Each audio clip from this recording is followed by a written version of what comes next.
Código Chile. Intentamos descifrar el Chile en que vivimos. Conversaciones, análisis y mucha actualidad.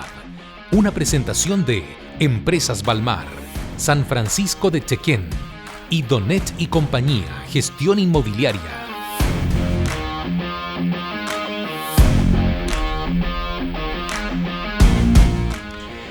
Muy bienvenidos todos a este sexto capítulo de Podcast Código Chile, este podcast de conversación, ustedes ya lo saben, donde intentamos descifrar el Chile en el que estamos viviendo. Hemos conversado siempre con invitados de primer nivel, tanto de ámbitos políticos, económicos, sociales, de encuestas. Y hoy día estamos con una ingeniero comercial economista, la primera directora mujer de la Bolsa de Santiago, además integrante de comisiones asesoras de gobierno, tanto de modernización del Estado como del gasto público, fundadora y presidenta ya hasta el 2020 de la Fundación Observatorio Fiscal. Estamos hablando de Jeanette von Wolferstorff. ¿Lo dije bien?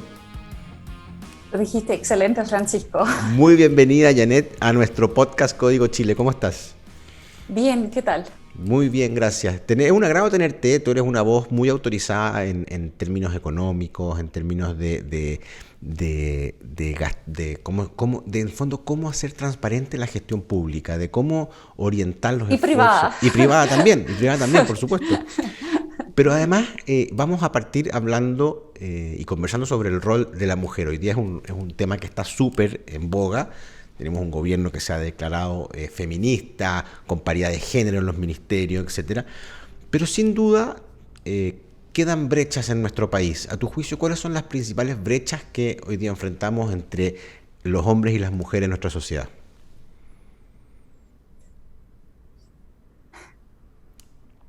Mira, quiero ir al origen, por qué tenemos esta conversa continuamente en Chile, sin realmente ir avanzando en diversidad de género, en la sala de directorio, en la alta gerencia, por ejemplo.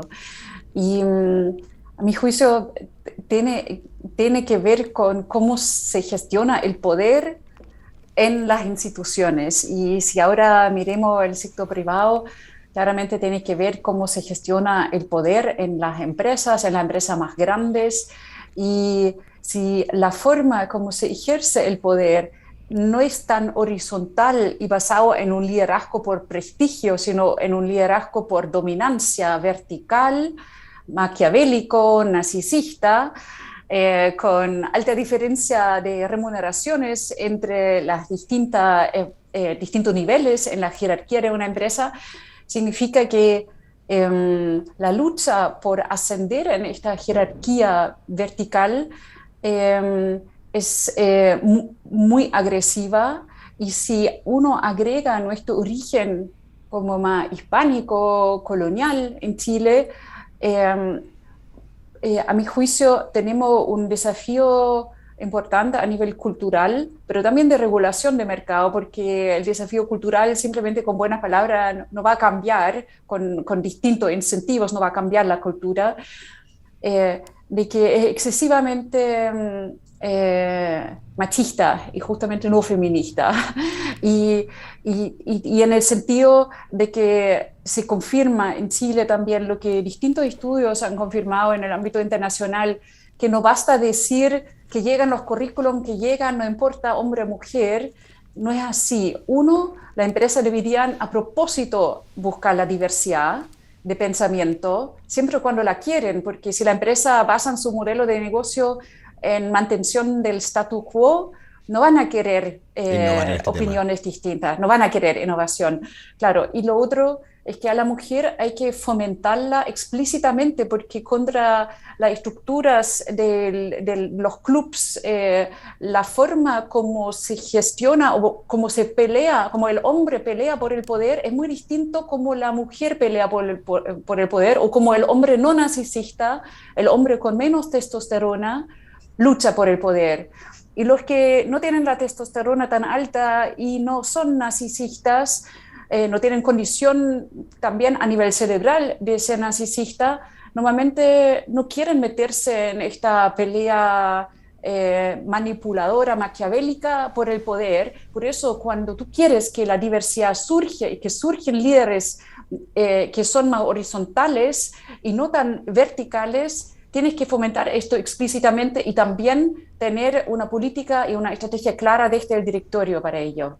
¿Cómo? Pero esta es la pregunta del millón. ¿Cómo se empieza este proceso? Porque, por ejemplo, estamos viendo que, no sé, el directorio de las empresas públicas, por ejemplo, se va a exigir paridad de género, mitad hombres, mitad mujeres. ¿Eso es un buen punto de partida? Es el único que existe para llevar mujeres no solamente en los directorios, sino también en la alta gerencia. Y este dicho de que queremos los mejores y no las cuotas, es un argumento no válido técnicamente, porque justamente por la forma como se gestiona el poder, el que no es narcisista normalmente pierde en esto, pierde en la entrevista ya. La entrevista de trabajo, el que mejor se presenta, brillante, charming, chispante, el cambiador, es el narcisista. El que no es narcisista no compite con iguales condiciones, y normalmente además las mujeres tienen una condición. Cuando tú preguntas quién quiere ascender a ser gerente en la empresa, los hombres levantan mucho más la mano, Mucho más como alto. distinto. Claro. Y la mujer no se atreve y dice, a ver si logro ser capaz. Es mucho más humilde porque no tiene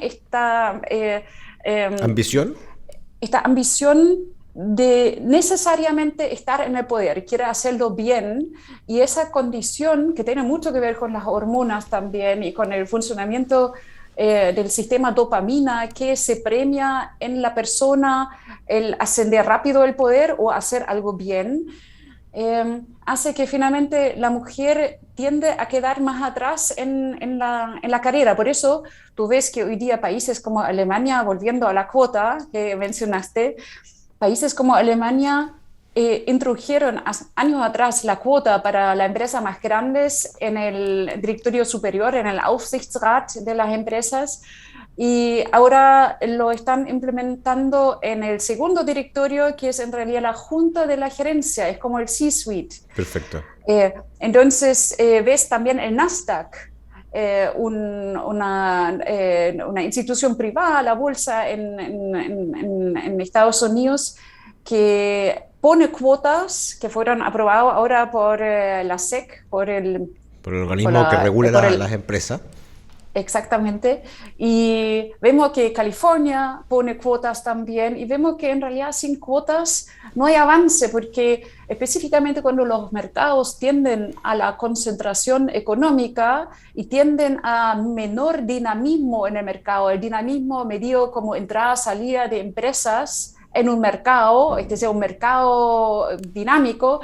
Si los mercados son cada vez menos dinámicos y más concentrados, con más actores, con pocos actores que son más grandes, la lucha de poder en esta empresa es cada vez mayor también, y los liderazgos en empresas muy grandes, por la complejidad, tienden a ser verticales. Entonces, si no hay cuotas, es muy difícil que gente que no tiene este afán, no solamente de querer hacerlo bien, sino necesariamente aumentar a todo costa, porque el narcisista quiere ascender a costa de lo que sea, porque su vida parece depender de ello, y en esta carrera normalmente los que no son narcisistas quedan por fuera. Por eso son las cuotas, y a mí me parece que en Chile tenemos que dejar de hablar y implementar cuotas en la empresa privada también, sí.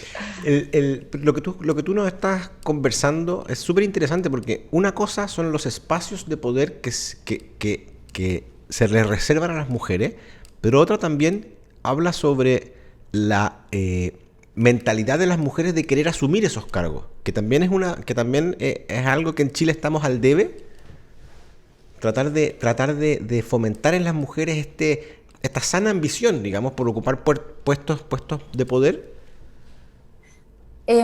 Pienso que hay que diferenciar entre la sana ambición de ascender y mover y la codicia excesiva. Absolutamente, de acuerdo. Y porque es lo mismo, pero y la escala es como continua, como en algún punto va a haber de repente un overlap hacia la codicia.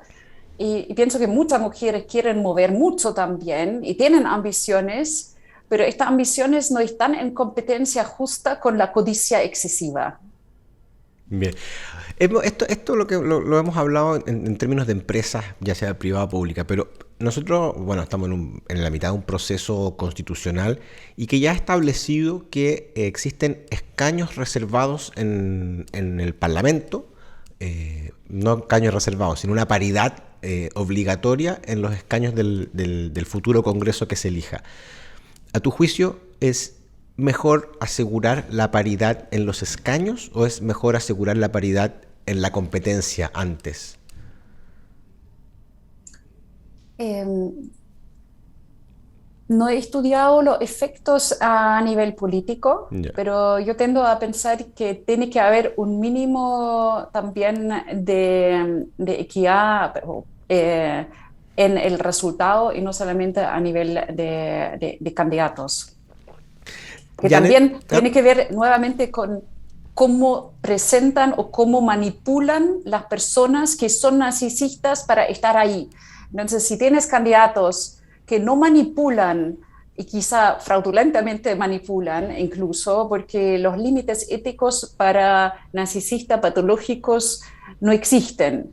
Entonces, es natural que los candidatos que son justamente los que uno no quiere tener porque le cuesta después consensuar, al narcisista le cuesta consensuar, van a hacer todo para estar ahí. Entonces, si uno apunta solamente a paridad a nivel de candidatos, no me parece suficiente.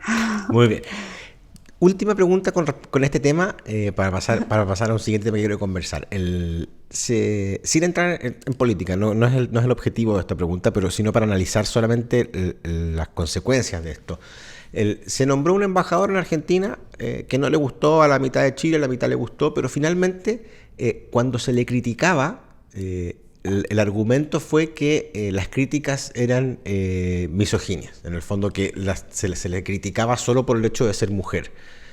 Tú, para la causa de más mujeres en política, de más mujeres en espacios de poder, ¿cuál es la respuesta que hubiera sido correcta? ¿Es bueno recurrir a esos argumentos o no? Porque finalmente todos queremos que las mujeres participen mucho más, mujeres con capacidad, etcétera, pero recurrir, preguntado de otra forma, ¿ser mujer es suficiente para que sea bueno? Porque eso es lo que nos están diciendo cuando se acogen este tipo de argumentos, ¿o no?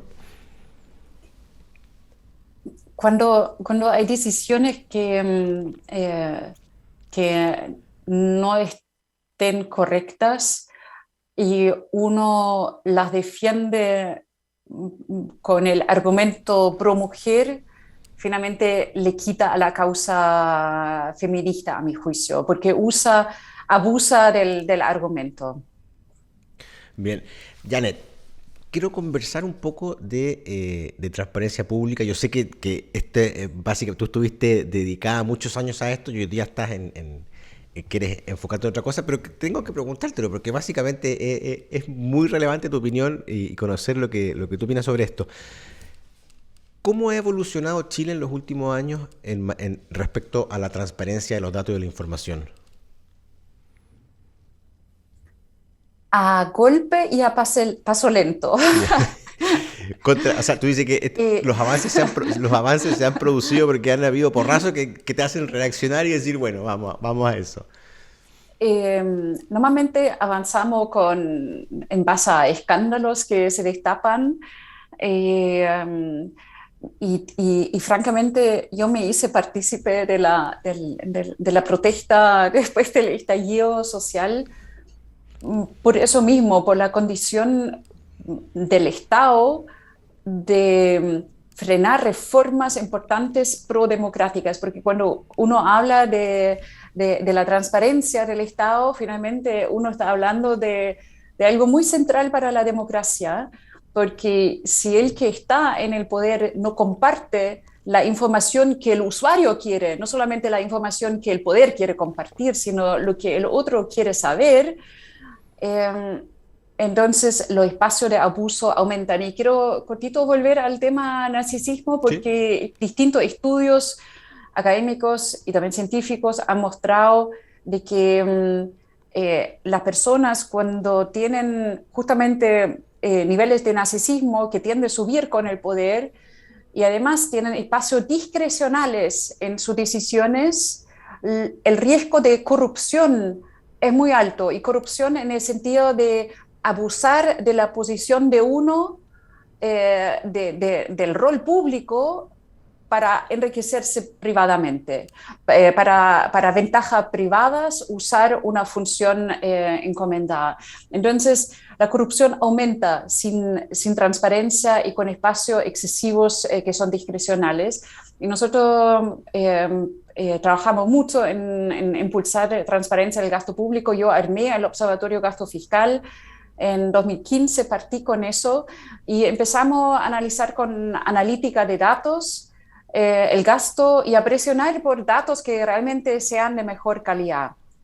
Y se han hecho avances. Por ejemplo, hay un portal de presupuesto abierto que vincula incluso con las compras públicas, con facturas, pero tú ves que lo que tiende a publicarse por parte del Estado es lo que exactamente el Estado quiere mostrar. Claro. Le cuesta mucho abrir datos que la sociedad civil pide, y finalmente estamos muy lejos de entender no solamente muchas preguntas específicas sobre el gasto, las compras, los dueños de terrenos que reciben una valorización más alta porque va a pasar el metro, una calle, etcétera, sino sobre el para qué del gasto como algo muy central. ¿Para qué gastamos? No necesitamos miles de indicadores que miden procesos, sino yo quisiera saber cómo está el estado entonces de los pymes en Chile y la empresa mediana, independiente de los pymes, cómo está el dinamismo de los mercados, cómo están las emisiones el año pasado, cómo está la calidad de tierra, agua, aire. Y lo quiero tener con datos más o menos de calidad porque se supone que el Estado es para eso.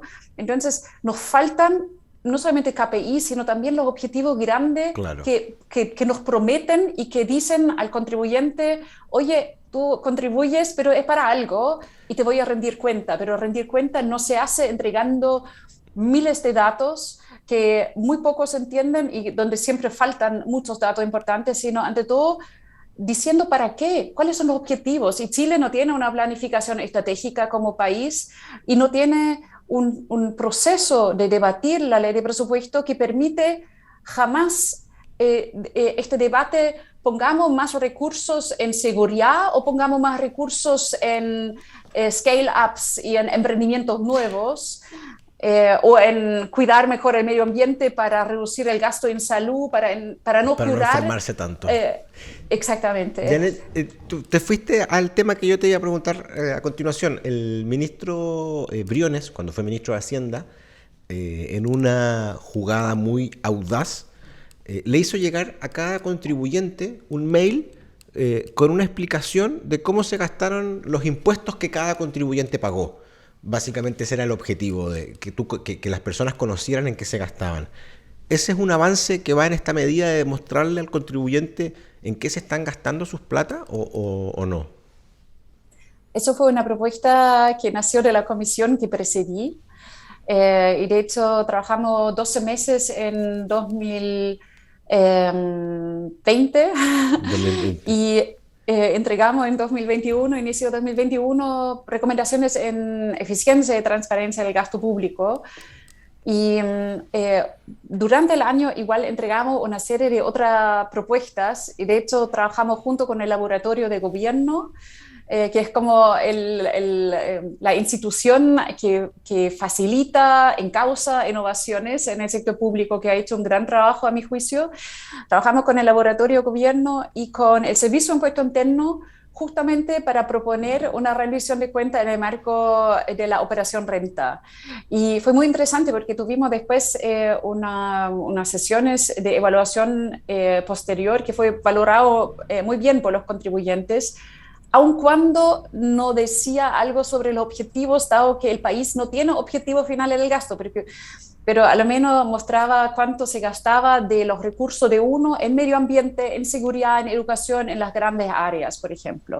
Y lo interesante era de que debatimos después con el director del Servicio de Impuesto Interno cuán bien sería que quizá en futuro, aun cuando suene disruptivo, pero el contribuyente podría una pequeña porción de su impuesto destinar a programas que le parecen importantes. Que él eligiera. Es decir, en que el fondo, eligiera. Claro, en el fondo yo pago 100 de impuestos y me gustaría que 5 de ellos fueran, por ejemplo, a un programa de viviendas sociales. ¿Algo así? Sí, absolutamente. Yo sé que los economistas tradicionales se les gira la guata con la idea, pero estamos hablando de un porcentaje pequeño y que incentiva presentar los programas bien y que le permite involucrar al ciudadano a la hora de decidir al menos una pequeña parte de su presupuesto sin quitar la asignación, sin cambiar el presupuesto por completo, por supuesto. Y incluso cuando los programas sean bien presentados y cuando tú, por ejemplo, en economía tendrías un programa de scale-ups, de innovación en empresas tecnológicas y de sostenibilidad, y decides que quieres incluso aportar algo más, uno incluso podría fomentar el pago adicional. Pago de impuestos, claro. El pago adicional, porque ¿qué es la diferencia entre hacer un aporte a una fundación privada, a una institución pública, que cuando ambos trabajan hacia el bien público y trabajan bien, está fantástico? Entonces, si el Estado efectivamente podría mostrar programas que funcionan con objetivos claros, con KPIs y que incentivan a la gente, ¿por qué no presentarlo como una idea de que el que quiera podría aportar más? Tú eres alemana y conoces muy bien la realidad europea, pero también conoces muy bien la chilena.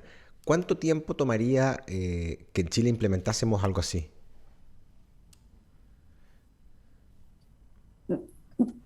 Yo creo que la pregunta correcta sería ¿qué haría la diferencia? Porque a mi juicio la diferencia haría la voluntad política de sí querer hacerlo. Yeah.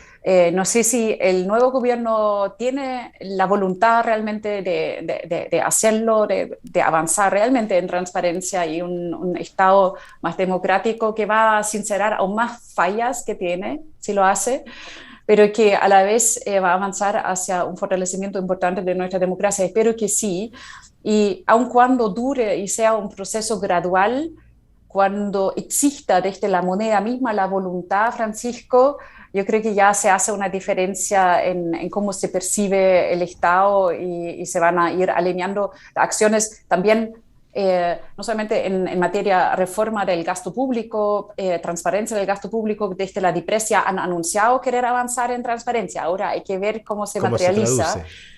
Pero también el empleo público, porque sabemos que el programa del nuevo gobierno da un rol más importante al Estado, y es importante fortalecer el Estado, pero ante todo que funcione mejor también. Y ahí la voluntad de reformar el empleo público, por ejemplo, el presupuesto público, no solamente transparentar superficialmente, sino hacer que esto se asigne bien.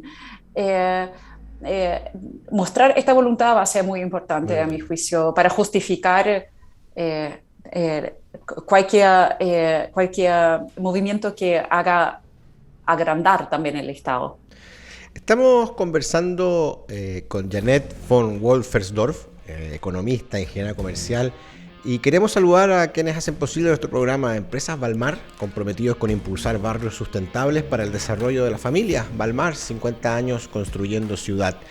Los mejores huevos de gallina libre son San Francisco, de Avícola Chequén, con más de 60 años de experiencia, la tenemos clara. Y si estás buscando vender tu propiedad, hazlo con Donech y compañía de gestión inmobiliaria, porque venden rápido y al mejor precio. Desde Viña del Mar hasta Puerto Montt, visítanos en donech.cl. Jeanette, seguimos esta entretenida conversación y te quiero llevar al ámbito de la regionalización y de los impuestos regionales. Hoy día se está discutiendo en la Convención Constitucional entregarle mayor autonomía y mayor poder a las regiones, tanto así que incluso hay algunas propuestas que hablan de que las regiones podrán crear empresas públicas. Y yo te quiero preguntar lo siguiente. ¿Existen hoy día las capacidades de gestión y de transparencia en las municipalidades y en los gobiernos regionales como para poder empezar a tomar este tipo de decisiones, o hay otras cosas previas en las que avanzar? Claro, son dos cosas. Uno, este anuncio de la empresa pública y dos, la mayor atribución en materia de gasto y también de recaudación para las regiones. Sí. Y acá, desde años ya, desde el Observatorio Gasto Fiscal, habíamos advertido, hemos escrito también sobre eso, de que el paso necesario hacia una desconcentración de nuestro país no puede ser simplemente un dividir el sistema actual, sino si el sistema actual ya es opaco y tiene brecha importante en rendición de cuenta y tiene riesgo grande en corrupción, si esto se divide, vas a tener muchos riesgos de eso. Entonces, la única forma de hacer bien la regionalización es considerablemente avanzar más en transparencia, en auditorías financieras y fortalecer la rendición de cuenta y equilibrio de los contrapesos a los poderes que se van a crear. Y en este sentido, también este anuncio de la empresa pública, en lo personal me produjo ruido porque yo prefiero más la filosofía del Estado activador, que conozco de Alemania, esta denominación, que da lo mismo que quién lo hace desde un punto de vista usuario. El Estado es el último responsable que el servicio se entregue bien, sea una empresa, una sociedad civil o el Estado mismo, pero ya el anuncio que tiene que ser estatal me parece como un anuncio de nuevos monopolios, y yo tiendo a buscar más un poder justamente no concentrado, sea en el sector privado o sea en el sector público. Y a la vez debo decir que la empresa pública en Chile tienen mucha brecha pendiente en sostenibilidad, en debida diligencia en derechos humanos, y aun cuando han hecho reformas en su gobierno corporativo en materia de diversidad, tienen pendiente todavía que el gobierno corporativo se profesionalice más. Hay un proyecto de ley para eso. Pero además la rendición de cuenta en tema ASG, en sostenibilidad en ambiental, social y gobernanza, es muy anticuada como se gestiona. Si uno mira el reporte de sostenibilidad de una empresa de gran impacto como es Metro, con lo profesional que se maneja por un lado, de verdad, el reporting del Metro está muy lejos de estar acorde a estándares internacionales. Entonces, antes de querer impulsar más de eso, uno me parece equivocado poner el foco en que sea estatal. Puede ser estatal, pero si el privado lo hace mejor que el Estado, que se regule mejor el privado. Entonces, si eso fuese el problema. Un poco mantener el espíritu de un Estado subsidiario que vaya donde efectivamente el privado no va. El Estado subsidiario, a mi juicio, es importante, es parte del concepto de la economía social de mercado en Alemania, y en Chile se ha abusado esta palabra como para decir esto es abusivo porque dejas todo al mercado. Pero esto de dejar todo al mercado no es subsidiario, sino subsidiario es que el Estado tiene límites y tiene que hacer lo justo necesario para que el sistema funcione autorresponsablemente, y tiene que proteger los que no pueden protegerse frente a los poderosos. Entonces, el Estado subsidiario no significa dejar a los mercados sin regulación y con excesivas utilidades, por ejemplo, como hemos visto en el tema de los AFP. Esto no es subsidiario, pero en Chile se mezcla todo bajo el mismo paraguas, como si fuera en sí mismo mal. Pero el Estado subsidiario es la palabra para decir el Estado tiene que tener límites, y es evidente que tiene que tener límites. Janet, la recaudación regionales de impuestos ¿Es posible? ¿Tú la ves factible en el mediano plazo en nuestro país? A mí me parece muy interesante pensar en que un pequeño porcentaje sí puede ser regional, para que las regiones se esfuerzan por tener ciertas actividades también. Yo lo conozco en Alemania, donde las comunas son más bien las unidades que pueden eh, eh, fijar, consensuar un impuesto adicional. Y a mí me parece importante justamente para fortalecer la autogestión, pero también junto con eso, sin duda alguna, la mayor rendición de cuentas de las respectivas comunas Porque o fíjate que regiones. esto permitiría a lo mejor destrabar muchos proyectos de inversión, porque las comunidades hoy día ven que llegan las empresas, se instalan, pero no reciben un beneficio directo por el que estén ahí. En cambio, si hoy día, por ejemplo, la ley de casino permite más que permite, obliga a la industria de los casinos a tributar un porcentaje en la municipalidad donde están instalados y otro porcentaje a los gobiernos regionales de donde están instalados. Entonces, efectivamente, el estar presente es un beneficio para la comuna. Esto permitiría a lo mejor que las comunidades y que las asociaciones de vecinos permitan percibir que se instale una empresa significa un beneficio directo para ellos. ¿No? Porque hoy día solamente ven que pasan los camiones, digamos, pero más allá de eso no pasa nada. Sí, esto sería interesante justamente por eso, por ejemplo, en San Pedro uno ve la contaminación del aire por distintas empresas mineras y, y uno se pregunta qué realmente queda aparte de pagos rápidos para comprarse la voluntad de algunas comunidades. Entonces, estas dudas hay que tomarlas muy en serio y muy estructural y pienso que con impuestos más locales, uno a lo menos podría contribuir a eso. Otra cosa sería, por ejemplo, pensar en Chile en ciertos polos de desarrollo, como debería ser a mi juicio un Valparaíso, que tiene tanto encanto, pero que tan decaído también es. Pero lugares como Valparaíso, pero también en el norte, en el sur, deberían, a mi juicio, repensarse con incentivos distintos para que emprendimientos nuevos se instalen con beneficios tributarios muy claros, pero para crear empleo de calidad y más intelectual también en estas zonas. Y eso no se va a lograr sin inversión y sin incentivos adicionales Claro. que hacen que finalmente emprendimientos innovadores se instalen en un lugar que sería fantástico para eso, como por ejemplo Valparaíso. Janet, se nos ha pasado volando el tiempo, pero quiero que Sí. conversemos un poquito sobre economía y futuro. Te quiero comentar, en este mismo podcast hemos entrevistado a un par de economistas y una de las frases que se me quedó grabada de Rafael Berguán dijo: a julio de este año se espera más o menos que la inflación llegue a un torno a un 10% acumulada. Entonces, te quiero preguntar cómo se compatibiliza eso con un programa de gobierno en el que la política fiscal juega un rol fundamental a la hora de hacer políticas públicas. ¿Cómo lo compatibiliza un gobierno el hecho de que quiera gastar plata, pero la inflación a su vez va a estar muy elevada? Vemos la reunión de política monetaria que hubo hace poco, probablemente las tasas suban alrededor de 2,5%, llegando al 7% en la tasa de interés. Entonces, se está confabulando algo que va a ser, o que lo que diría una política fiscal es, lo que tenemos que hacer en este ciclo es no gastar tanto para que no siga subiendo la inflación. Eso es lo que dice la teoría, pero en la práctica, ¿qué rol va a jugar el gobierno en esto? Porque, y lo voy a ligar con la segunda pregunta para que tú tengas todos los elementos ahí.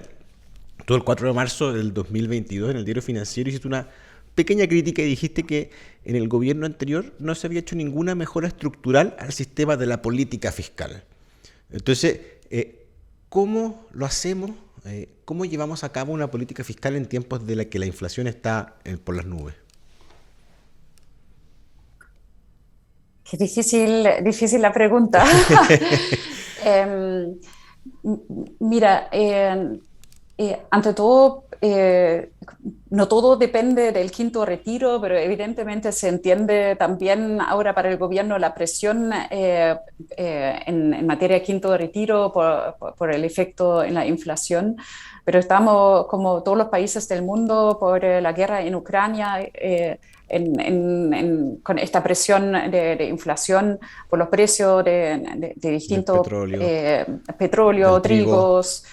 Y es muy complejo enfrentar eso sin, ante todo, pensar cómo hacer que crezcamos como país y vivamos menos de subsidios, porque a la vez nos toca esto después de una pandemia que ha hecho que quizá mucho de la destrucción creativa que debería haber pasado para acelerar nuevas empresas no se hizo porque mucho de lo antiguo igual se mantuvo o se pudo haber mantenido artificialmente. A lo largo de todo el mundo pasó eso.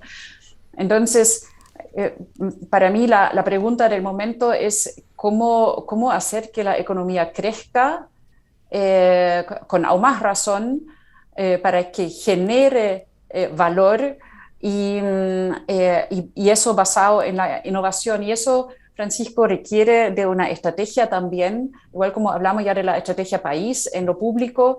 Yo quiero ahora en realidad hacer el cambio al sector privado. Para el sector privado, desde lo público, tiene que haber una estrategia clara hacia dónde queremos ver las empresas de ciertos tramos económicos, desde el tramo, no solamente los pymes, que son muy chicos, tenemos un problema de definición ahí en Chile.